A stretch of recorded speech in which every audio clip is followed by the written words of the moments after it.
माधोपुर में गेंदा सेठ बहुत प्रसिद्ध थे। देखा जाए तो आसपास के कई गांवों में उनके जैसा अमीर और उनके जैसा भुक्कड़ कोई दूसरा आदमी नहीं था। कई दिनों से गांव में डाकुओं का आतंक था। सबसे अमीर होने के कारण गांव वालों ने सेठ साहब से डाकुओं के बारे में शिकायत की। अपने बड़प्पन में सेठ जी ने भी गांव वालों को भरोसा दिला दिया कि वो डाकुओं को पकड़कर पुलिस के हवाले कर देंगे। उनके होते हुए किसी को डरने की जरूरत नहीं है। और फिर अपनी बात को वो भूल गए। इस बात को 1 महीना हो चुका था।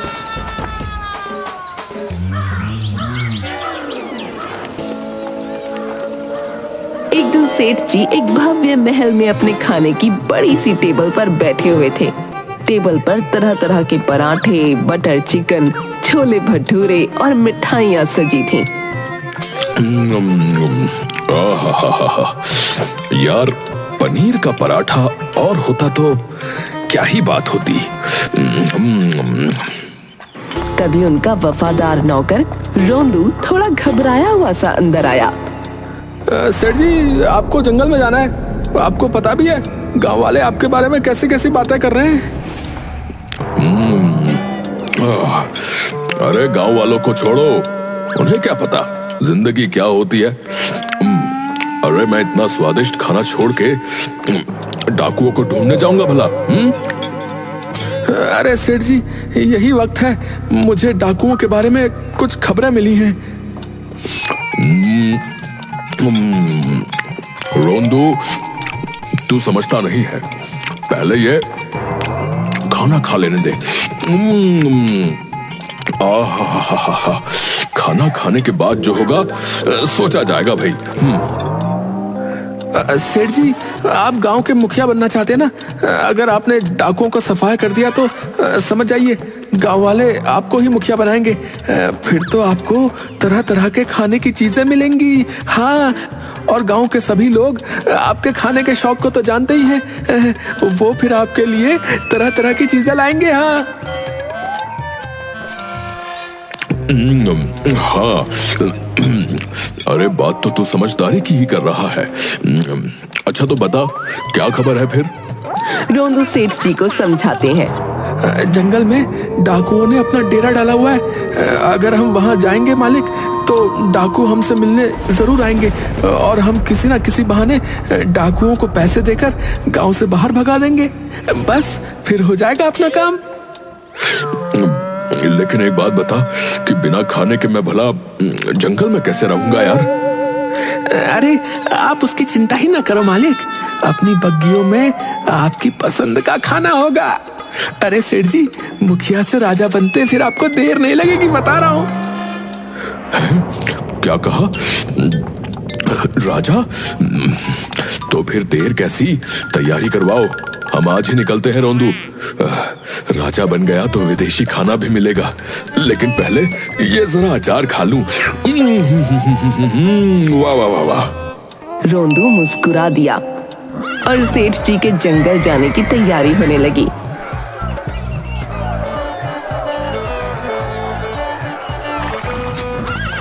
और सेठ जी जंगल की तरफ निकल पड़े।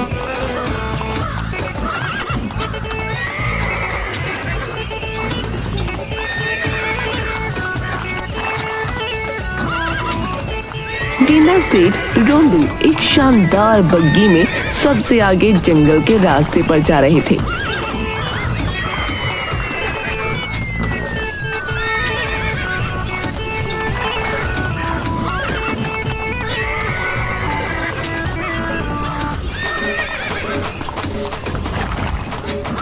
अचानक बग्गी का पहिया खड्डे में अटक गया। उफ, ये क्या हुआ? ये बग्गी कैसे खराब हो गई भाई? पर चलो, अच्छा ही हुआ। मेरा खाना लगवाओ, जब तक बग्गी निकलेगी मैं खाना खा लूंगा। हाँ। सेठ जी के पकवान सजा दिए गए। उनकी सुगंध जंगल में घूम रही एक परी तक पहुंची, जो सेठ जी के पास आ गई। वो बहुत सुंदर और चंचल थी। और जब उसने देखा कि सेठ जी इतनी बड़ी मात्रा में खाना खा रहे हैं, तो उसने सोचा, इतना खाना, ये आदमी है या हैवान? इतने खाने को तो पूरे जंगल के जानवर भी ना खा पाए। पर बहुत भूख लगी है, देखूं क्या ये मुझे देगा। जब सेठ जी एक बड़ी सी शाही थाली के साथ जंगल में बैठे मलाईदार पनीर, नान, गुलाब जामुन और लस्सी का आनंद ले रहे थे, तभी हवा में चमकती हुई एक जादुई परी प्रकट हुई। परी बहुत ही सुंदर थी, उसकी आंखें चमक रही थीं। उसने हंसते हुए कहा, अरे सेठ जी, आप तो अकेले ही पूरा भोजन उड़ा रहे हैं। मुझे भी कुछ खाने को मिलेगा या सब खुद ही खा जाओगे? अरे परी बहन, तुम्हें खाने की क्या आवश्यकता? तुम तो जादू से खुद ही खाना बना सकती हो। बस परी को ये सुनकर गुस्सा आ गया। उसने अपनी जादुई छड़ी घुमाई। सेठ जी का पूरा खाना गायब हो गया। सेठ जी की हालत खराब, आंखें फटी रह गईं, मुंह से गुलाब जामुन गिर गया। अरे अरे, ये क्या कर दिया तुमने? अरे अरे, मेरा भोजन कहाँ गया? कहाँ गया मेरा खाना? परी ने ठहाका लगाते हुए कहा, जब तक मुझे नहीं खिलाओगे तुम्हारा खाना वापस नहीं मिलेगा। लेकिन सेठ जी भी कुछ कम नहीं थे। उन्होंने सोचा,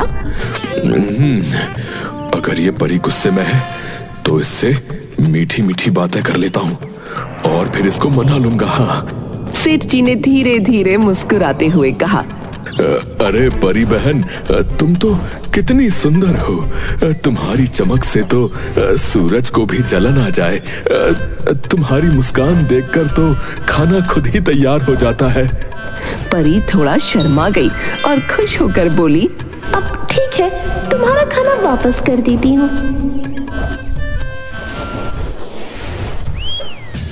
और छपाक, सेठ जी का पूरा भोजन फिर से उनकी थाली में आ गया। सेठ जी ने चैन की सांस ली और झटपट खाने में लग गए। ना चाहते हुए भी सेठ जी ने परी को खाना खिलाया। परी भी खुश हो गई और सेठ जी को जादुई शक्ति देकर गायब हो गई। इतनी देर में सेठ की बग्गी भी खड्डे से निकल गई थी। सेठ जी की बग्गी कुछ आगे चली कि तभी जंगल में रहने वाले जादूगर सिंह बाहु को सेठ की गाड़ियों से आती पकवानों की खुशबू अपनी तरफ आकर्षित करने लगी। इतना स्वादिष्ट खाना उसने कभी देखा नहीं था। उसने सेठ जी से मिलने का मन बनाया। सिंह बाहु एक बहुत ताकतवर जादूगर था और उसका जंगल पर पूरा अधिकार था। ये आदमी अगर मेरे जंगल में रहेगा तो मुझे भी कभी भूखा नहीं रहना पड़ेगा।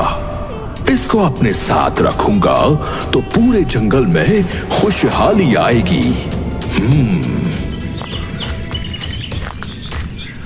सेठ जी, तुम इतने अच्छे इंसान हो जो कभी भी भूखे नहीं रहते। मुझे लगता है तुम मेरे जंगल में रहकर बाकी सबको भी यहाँ पर प्रसन्न रखोगे। क्या तुम मेरे साथ रहना पसंद करोगे? ठीक है, मैं तुम्हारे जंगल में रह लूंगा, लेकिन शर्त यह है कि मेरा ये खाना कभी भी खत्म नहीं होना चाहिए। तुम ऐसे मंत्र मारो कि मेरे पकवानों की हांडियां कभी खाली ही ना हो। ऐसा ही होगा, तुम बस खाओ और खिलाओ, ये खत्म नहीं होगा।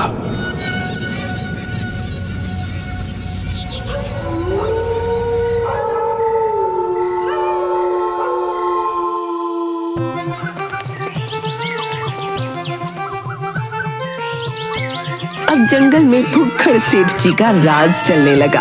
हर पेड़, हर पक्षी, हर जानवर उसके पास आता। सेठ जी, आज क्या खिला रहे हो? देखो, हर दिन कुछ नया। आज शाही पुलाव है, कल मलाई कुल्फी। तुम लोग खाओ और प्रसन्न रहो, ठीक है? लेकिन इस बीच एक दिन सिंह बाहु से मिलने उसका दोस्त एक आंख वाला शैतान आ गया।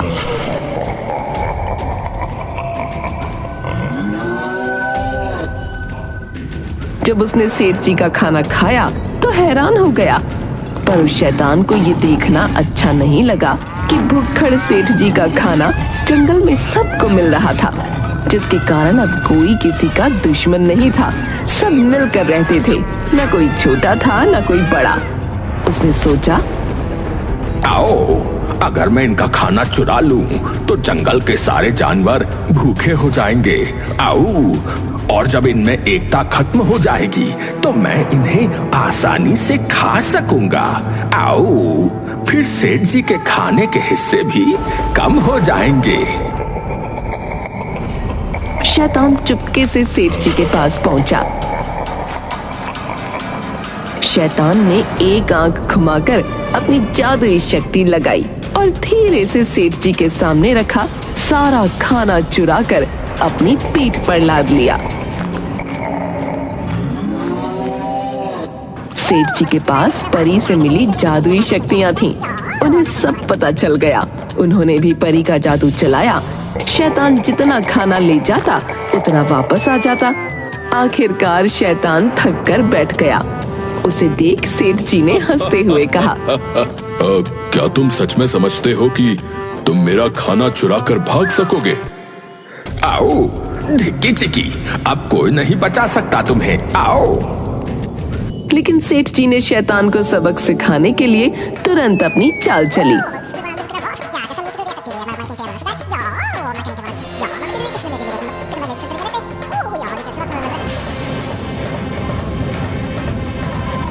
शैतान घबराया। खाने की खुशबू उसे भी पागल कर रही थी। सेठ जी का खाना खाने के लिए सेठ जी से वो प्रार्थना करने लगा। रोंदू ने सेठ जी के साथ योजना बनाई और जब सेठ जी ने शैतान को खाना दिया, रोंदू ठीक उसके ऊपर पहाड़ पर जाकर उसके ऊपर बड़ा पत्थर फेंक देता है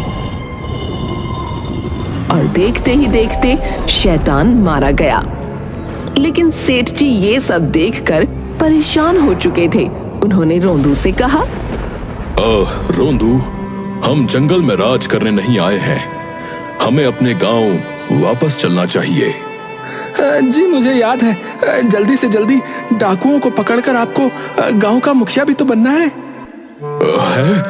अरे मैं तो इस जंगल में आकर जैसे सब कुछ भूल ही गया हूँ। लगता है इस जंगल में कुछ अच्छा हो ही नहीं सकता। अभी तक मुझे डाकू दिखाई नहीं दिए। कहाँ है वो? गेंदा सेठ, ये जंगल बहुत खतरनाक है। आप यहाँ हैं, ये खबर डाकुओं तक जैसे ही पहुँचेगी तो आप फिर चिंता न करें, वो खुद ही आपसे मिलने आ जाएंगे।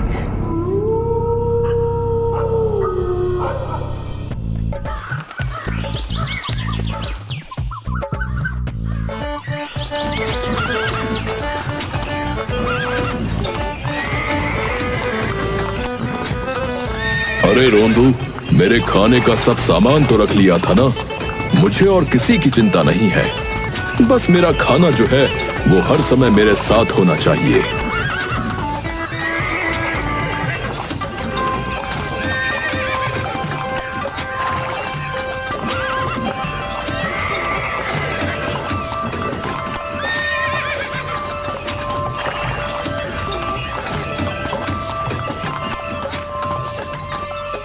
तभी अचानक बग्गी को घेर लिया।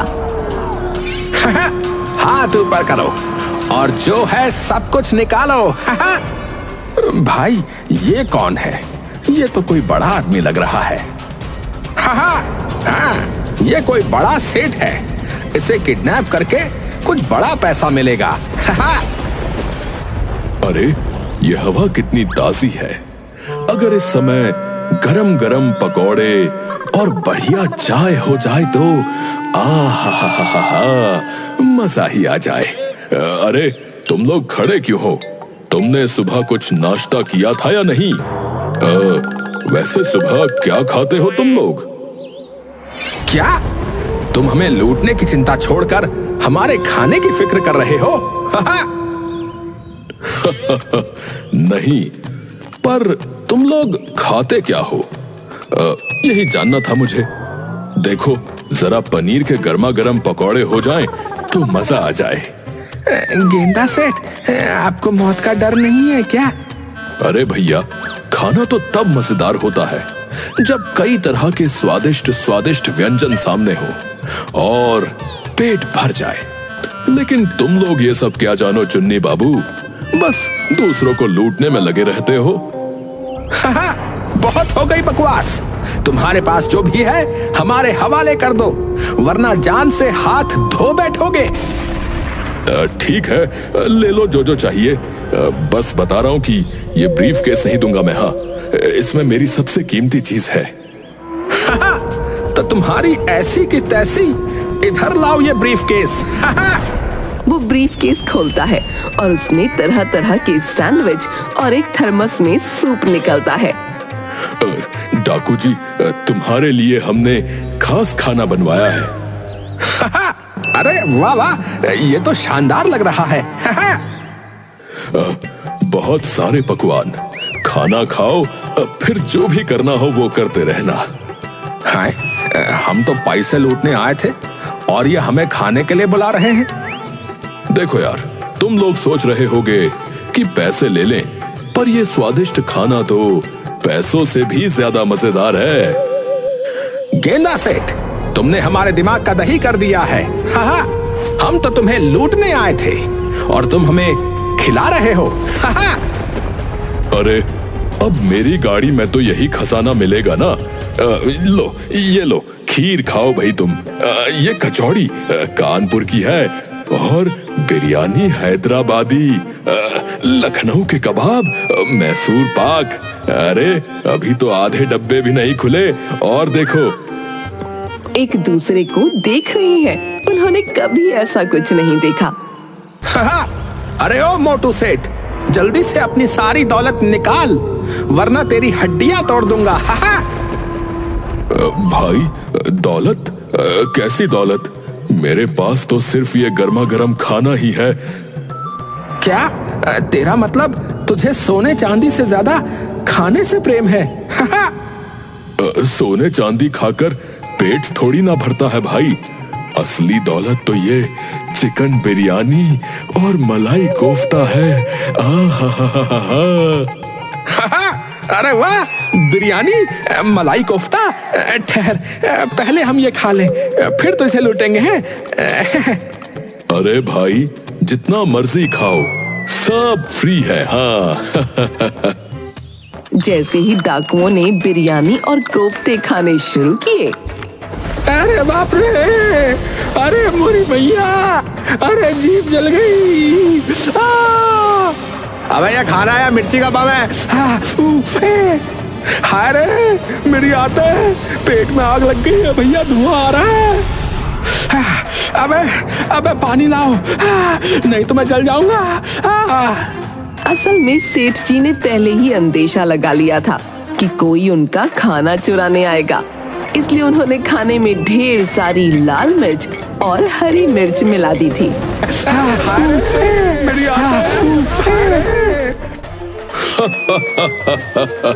अरे भाई, पानी नहीं मिलेगा, जंगल में ऐसा ही तीखा खाना मिलता है। पानी। हाय, पेट में बम फट रहा है, गुड़गुड़ हो रही है। ए भाई, हट जा, मेरे को जाने दे, मेरे से रुका नहीं जा रहा है। अबे निकल गई, अबे ओ।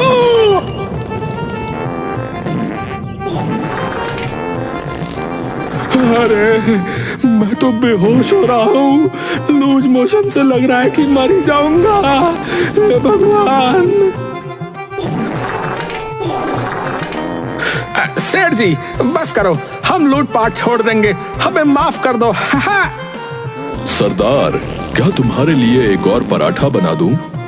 देखो, ये छोटे डाकू सो रहे हैं, तुम्हारे लिए अभी भी एक ताजे पराठे का इंतजाम कर सकता हूँ। गेंदा सेठ, क्या कर रहे हो? अरे चुपचाप निकल लेते हैं यहाँ से, ये डाकू हमें मार भी सकते हैं। गेंदा सेठ। अरे, तुम मुझे इतना मूर्ख समझते हो?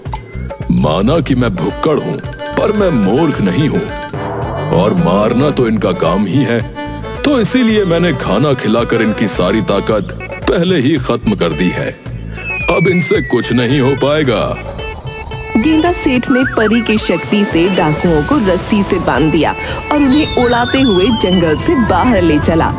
डाकू इतने दिन बाद ऐसा खाना खाकर इतनी गहरी नींद में थे कि उन्हें कुछ भी पता न चला। ए भाई, मैंने तो सोचा था कि हम गेंदा सेठ को मारेंगे, लेकिन हमें तो उनकी दावत ने मार डाला कसम से।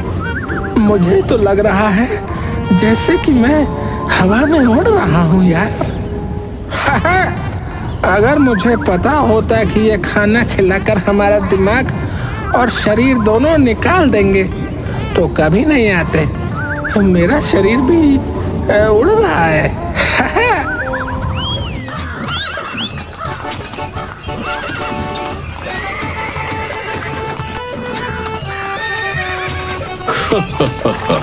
रोंदू, ये डाकू कभी नहीं समझेंगे कि खाने का मजा क्या होता है। इनको ये पता चलेगा कि गेंदा सेठ के साथ दोस्ती स्वीकार करनी चाहिए, पर दावत नहीं। गेंदा सेठ, आपने तो उनकी जान ही निकाल दी, वो भी खाना खिला कर। भाई, जब तक पेट ना भरे कुछ भी काम नहीं होता। अब तुम चलो मेरे साथ, हम जो है तब तक एक पराठा और खा लेते हैं।